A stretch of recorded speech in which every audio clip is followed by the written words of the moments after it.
మాతాకి భారత్ మాతాకి నరేంద్ర మోడీ గారి నాయకత్వం నరేంద్ర మోడీ గారి నాయకత్వం జై శ్రీరామ్ జై శ్రీరామ్ ఈటల రాజేంద్ర గారి నాయకత్వం ఈటల రాజేంద్ర గారి నాయకత్వం నరేంద్ర మోడీ గారి నాయకత్వం కమలం పువ్వు గుర్తుకే కమలం పువ్వు గుర్తుకే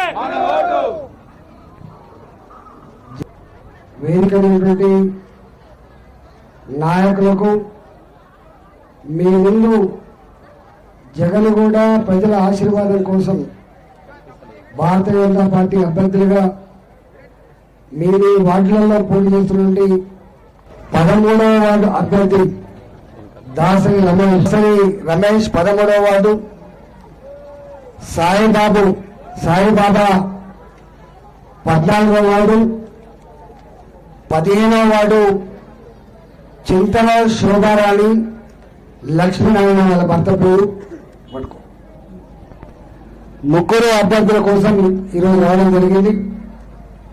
జగన్ కూడా ఆడబిడ్డలకు మా అన్నదమ్ములకు అందరికీ పేరుపైన నమస్కారం.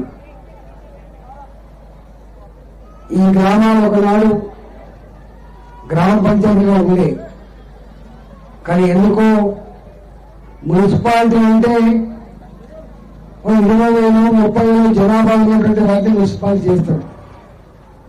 కానీ 14 గ్రామాలు కలిపి ఎక్కడో లక్ష్మణపూడి ఉంటుంది, ఎక్కడో జగన్గూడ ఉంటుంది, ఎక్కడో ఉత్తమడి ఉంటుంది. అలాంటి 15-16 గ్రామాలను కలిపి ఒక మున్సిపాలిటీ చేసింది. ఇవాళ చింతలపల్లి మున్సిపాలిటీలో కాంగ్రెస్ పార్టీ బీఆర్ఎస్ పార్టీ మేము ముందుకు వస్తున్నాం. ఎవరు మీటింగ్ పెట్టినా కూడా మీటింగ్ వచ్చే వాళ్ళంతా ఆడపిల్లే వస్తున్నారు.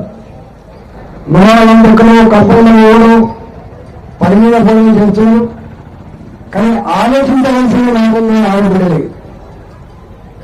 కాంగ్రెస్ పార్టీ 2023 ఎన్నికల ముందు ఎన్ని హామీలు ఇచ్చిందో మీకు తెలుసు. కాంగ్రెస్ పార్టీ ఇచ్చిన హామీల గురించి చెప్పాలంటే గంటలు సరిపోదు. కానీ మీ ముందు మీ నిత్యం బాధపడుతున్నటువంటి కొన్ని విషయాలు చెప్పిపోతా. ఎన్నికల ముందు ఇదే రేవంత్ రెడ్డి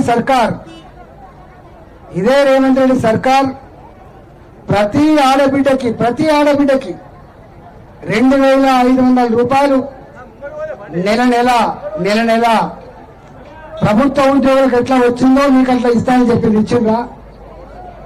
ఏ ఒక్క ఆడబిడ్డకైనా జగన్గూడలో 2,500 రూపాయలు వచ్చినాయా? పెన్షన్ 4,000 అన్నారు, పెన్షన్ 6,000 అన్నారు. ఈ 6,000 4,000 గంగలో పోని. కానీ భర్తలు చనిపోయిన ఆడబిడ్డలకు, భర్తలు వదిలిపెట్టిన ఒంటరి మహిళలకు విధి వంచనకు గురై జీవోత్సవాల పెట్టి మీద పడుకున్న వాళ్లకు ఇవాళ పెన్షన్లు కొత్త పెన్షన్లు వస్తున్నాయా? ఆనాడు ఆ ప్రభుత్వం 2 ఏళ్ళు పెన్షన్ కొత్త ఇయ్యలే, 3 ఏళ్ళు పెన్షన్ కొత్త ఇయ్యలే. ఈ ప్రభుత్వం వచ్చి 2 ఏళ్ళు అవుతుంది, ఒక కొత్త పెన్షన్ కూడా ఎవరు ఇస్తలేడు. నిజమా కాదని మీరు ఆలోచించండి.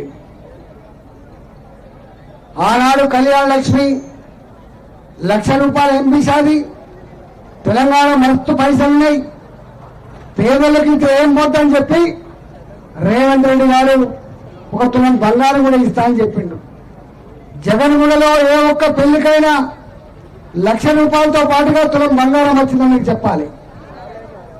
వచ్చిందా? మీ చదువుకునే ఆడపిల్లలకి స్కూటీ ఇస్తా అని చెప్పిండు. స్కూటీ నౌకరు దొరికేంత వరకు 4,000 రూపాయలు నెలకి ఇస్తా అని చెప్పిండు చదువుకున్న పిల్లలకి. ఇవన్నీ నిజమా అబద్ధమా మీరు ఒకసారి ఆలోచన చేయండి. ఆయన ఏమంటాడు? బీఆర్ఎస్ పార్టీ కేసీఆర్ లంకె బిందెలు అనుకుని నేను ఉత్త చిప్పే చేతికి ఇచ్చిందంటాడు ఆయన. కోసిన కరకర కోసిన ₹1 అంటున్నాడు రేవంత్ రెడ్డి.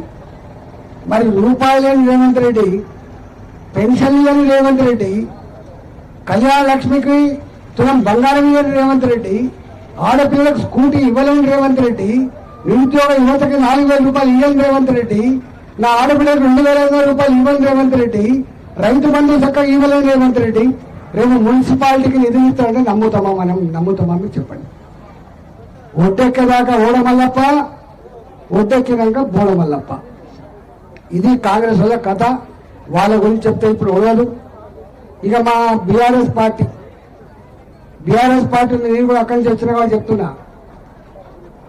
ఎమ్మెల్యే గారే స్వయంగా అంటున్నాడు, 2 ఏళ్ళు అవుతాను ఎమ్మెల్యే గారు వచ్చి ఏమైనా పనులు చేసిందా? మీ దగ్గర చేసిందా? ఏమైనా గుడి కోసం పోతున్నాం, బడి కోసం పోతున్నాం, నా దగ్గర ఎక్కడ పైసలు? ఓడిపోయినానే ఎమ్మెల్యేకి సెలవు అవుతున్నాడు, గెలిచినా మాత్రం ఇంట్లో పడుకుంటాడు, నా దగ్గర ఏం లేదని చెప్పి. మరి ఎమ్మెల్యే గారి కోటేసి గెలిపిస్తేనే రూపాయి పని చేయకపోతే, మరి ఎమ్మెల్యే గారు పెట్టిన కౌన్సిలర్ గెలిపిస్తే పనులు అయితే మీరు ఒకసారి చెప్పండి. 5 రూపాయల పని కాదు. ఇప్పటిదాకా మా బుద్ధి శ్రీనివాస్ కూడా చెప్పింది. మీరు అడగండి, మీరు మహిళలుగా నేను చెప్పిపోయే మాట మీరు అడగండి. గతములో ఇవాళ గ్రామ పంచాయతీ ఉన్ననాడు ఉపాధి హామీ పని కింద మెటీరియల్ కాంపౌండ్ వస్తేనే ఇవ మనం నడుస్తున్న సిమెంట్ రోడ్లు పడ్డాయి. పారే మురికి కాలువలు ఎవరు కట్టిందో అడగండి, ఎవరి పైసా కట్టిందో అడగండి. ఇవాళ ఎలిగే బల్బులు ఏ డబ్బులతో నడుస్తున్నాయో అడగండి. ఇవాళ కట్టిన గ్రామ పంచాయతీ భవనాలు, అంగన్వాడీ భవనాలు, రైతు వేదికలు, శ్మశాన వాటికలు, తడి చెత్త పొడి చెత్త చెట్లు, ఇవన్నీ కూడా కేంద్ర ప్రభుత్వం డబ్బులు ఇస్తేనే కట్టినాయి తప్ప ఇక్కడ 5 రూపాయల బిల్లులు లేని మాట వాస్తవం కదా మీరు అడగండి. చివరికి నీ మున్సిపాలిటీలో ఉన్న కార్మికులకు కూడా జీతాలు ఇవ్వాలంటే కేంద్రం నుంచి వచ్చేటువంటి 15-16% డబ్బులు వస్తే తప్ప లేవు. కాబట్టి వాళ్ళ కోటేసిన రూపాయి లాభం లేదు. కాబట్టి ఇవాళ స్మార్ట్ సిటీస్ మోడీ గారు నగరాలు వేగంగా అభివృద్ధి జరుగుతూ ఉన్నాయి, వాళ్ళకి సౌకర్యం కల్పించాలని చెప్పి స్మార్ట్ సిటీస్ కానీ అమృత నగరాలు కానీ వాటిపై డబ్బులు వస్తేనే సఫాయిలకు జీతాలు ఇస్తారు, డబ్బులు వస్తేనే కరెంటు బిల్లు కడతారు, డబ్బులు వస్తేనే ఇంతంత రోడ్లు పడతాయి, మోడ్లు పడతాయి తప్ప లేదు. నన్ను గెలిపించింది. నేను మనం చెప్పిన అన్ని ఊళ్ళకు పూర్తి రాలే. ఇంకా నాలాంటి వాళ్ళని గెలిపిస్తే నిత్యం ఏం చేస్తుందో మీరు అడగండి. ఇగో ఈ జగన్గూడలో కూడా రోడ్డు కావాలంటే మేమే వేయించినాం, బోర్డు కావాలంటే మేమే చేయించినాం. ఇవాళ ప్రతి నిత్యం ఏ చిన్న పని కావాలన్నా కూడా నేను మీకు అండగా ఉన్నా. కాబట్టి నేను పెట్టిన భారతీయ జనతా పార్టీ పెట్టిన అభ్యర్థులు ఎవరైతున్నారో ఇంతకుముందు 13, 14వ వార్డు, 16వ వార్డు అభ్యర్థులు ఎవరైతున్నారో వాళ్ళని గెలిపించండి. తప్పకుండా పిలిస్తే పలికే బిడ్డలాగా ఉంటారు వాళ్ళు. నోట్లు 4 లెక్క ఉండి పనిచేస్తారు వాళ్ళు మిమ్మల్ని నమ్ముకున్నారు. వాళ్ళు పైసలు నమ్ముకున్నారు కాదు. కొంతమంది ప్రస్తాలు కుల సంఘాలకు డబ్బులు ఇస్తాం, లేకపోతే పెద్ద మనుషులకు ఇస్తాం, ఇట్లా ఓటుకు 5,000 రూపాయలు ఇస్తాం, 10,000 రూపాయలు ఇస్తాం.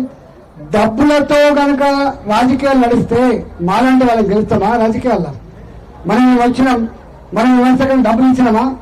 దావతులు ఇవ్వలే, బిర్యానీ తినిపియలే, పైసలు ఇవ్వలే. ఒకటే ఒక దానికోసం వేసిండు. ఇంట్లో బిడ్డ మా బిడ్డ, మా కోసం తపనపడే బిడ్డ, మా కోసం కష్టపడే బిడ్డ, పిలిస్తే పలికే బిడ్డ అని చెప్పి మీరు మొన్న ఊళ్ళలో రాకపోయినా కూడా తక్కువ టైం ఉన్నప్పటికీ కూడా ఇవాళ గొప్ప మెజార్టీతో నాతో గెలిపించింది. ఇప్పుడు కూడా దావతులు ఇచ్చే వాళ్ళు ఇస్తారు, తప్పకుండా తీసుకోవాలి. వాళ్ళకి అవసరం ఇస్తాను. నీ అవసరం ఉండిపోతే గుడికి పైసలు ఇవ్వరు, నీకు అవసరం ఉండిపోతే ఒక బోర్డు పైసలు ఇవ్వరు, నీకు అవసరం ఉండిపోతే ఒక పిల్లగాళ్ళు పోతే కాలేజీలో పని మీకు తక్కువ ధరకు ఇవ్వరు. కానీ వాళ్ళకు అవసరం ఉంది కాబట్టి వస్తారు. ఇప్పుడు బిర్యానీ తినిపిస్తాడు, రోజు బిల్లు తాగిపిస్తారు, రోజు మీకు దావతులు ఇస్తారు, ఓటుకు 5,000 రూపాయలు ఇస్తారు, కుల సంఘాలు కూడా పైసలు ఇస్తారు. తప్పకుండా తీసుకోండి, వద్దనకండి. 5,000 ఎంతో సార్ 10,000 రూపాయలు చెప్పి తీసుకోండి. చెప్తా ఉన్నారు, బస్తాల కొద్ది డబ్బులు ఉన్నాయి, మస్తు పైసలు ఉన్నాయి మనం బేగిస్తాను. మస్తు పైసలు ఉన్నాయట. మొత్తం జప్తు చేసుకోండి. కానీ ఇవాళ నాయకులుగా మీ ముందు నాయకులు వచ్చినటువంటి బిడ్డలు మాత్రం గెలిపించుకోండి. పైసలు ఇచ్చిన వాళ్ళు మళ్ళీ పైసలు సంపాదించారు తప్ప మీకు సర్వీస్ ఇచ్చారు కాబట్టి డబ్బుల కోసం ఆశపడకుండా భారతీయ జనతా పార్టీ అభ్యర్థుల్ని పురుమూర్తి మీద ఓటేసి గెలిపించాలని చెప్పి జగన్ కూడా మా ఆడబిడ్డలకు మా అన్నదమ్ములందరికీ వినమ్రంగా విజ్ఞప్తి తెలుసుకున్న భారత్ మాతాకి కమలం పువ్వు గుర్తుకే